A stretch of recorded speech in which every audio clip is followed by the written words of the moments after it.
Upper Lough Erne at the turn of the last century was the social hub and centre of the inland yachting world. Sailing boats such as these vessels would have been a common sight around the grounds of Crom Castle.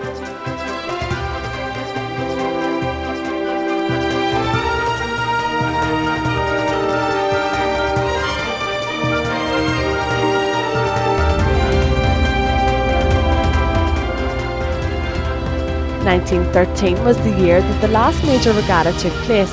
That was until this weekend, when the loch was overtaken by up to at least 80 sail and steam yachts, a picture that local sailing enthusiasts thought they would only see in a history book. The Waterways Ireland Lough Erne Classic Yacht Regatta took place over 4 days. This event is part of the Waterways' main objective to introduce people to the lakelands and put Lough Erne securely on the map. People don't realise what's on their own doorstep at times, and people have no concept of the size of these lakes and the wonder of these lakes, and the fact that there's, I suppose, they're not used to the degree maybe they should be.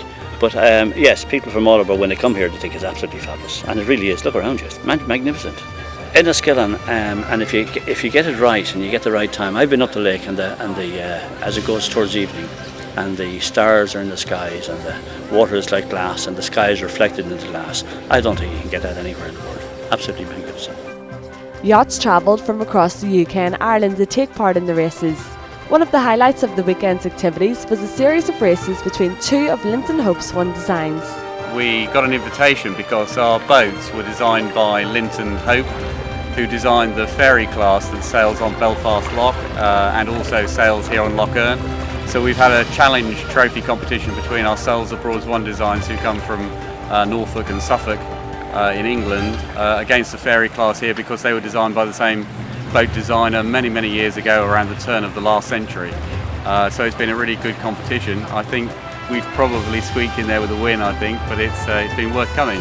And the really interesting thing is we come from the most easterly part of the UK, and here is just about the most westerly part. So we've come a long way, hundreds of miles. Up to Liverpool and then across on the ferry from Belfast and then to here. But it's been really worth the trip, and you can just see the weather, can't you? It's fantastic. And it was not only the sailboats that were stirring up interest. The steamboats entered the hearts of every romantic that graced the bay. John Wynne from outside Oxford kindly talked us through the messy but vital job of firing up the boiler. I made the boat about 3 years ago, and then I made the boiler and the engine a year later. Put it all together. They're powered by steam, so we have to light a fire in the boilers and then make steam, which drives the engines. And they are unusual, but they're not that unusual. But there's about 500 in the country, I suppose. It's a different experience, really. It's about getting it to work. I think, you know, it's not as simple as turning a key on and then getting started. We have to light a fire, which I'm about to do now, and we have to, you know, boil the water to make the steam, and then make the steam to drive the engine. So it's all sort of a hodgepodge to start with to get you going. But once you get going, it's different. Among the big sail ships were two international 12-foot dinghies. They may be small in size, but the same amount of love and attention goes into their maintenance as their sister vessels. A few years ago, when my kids were still on tricycles and I was walking around following them, you know, we were going around footpaths around the neighbourhood, and I saw this boat under a tarpaulin just sitting there, and I flicked the tarpaulin off and had a look, and the woman of the house came out and said, "By the way, it's for sale, and here's my husband's phone number." She was desperate to get it out of her garden, but the boat was in a very sorry state, so I bought the trailer for 700 quid and the boat came free. And then we started the work on it, and there's still plenty to do, but there always is on a boat, but it's fun to do. I really like the power of the wind, and you can get going and you just can go anywhere quite cheaply. It's just a really good feeling when you get up there. It is for all ages, but most of the boats themselves are wooden, so a lot more craftsmanship gets involved in them and that sort of thing. But there are a lot of young people around here today.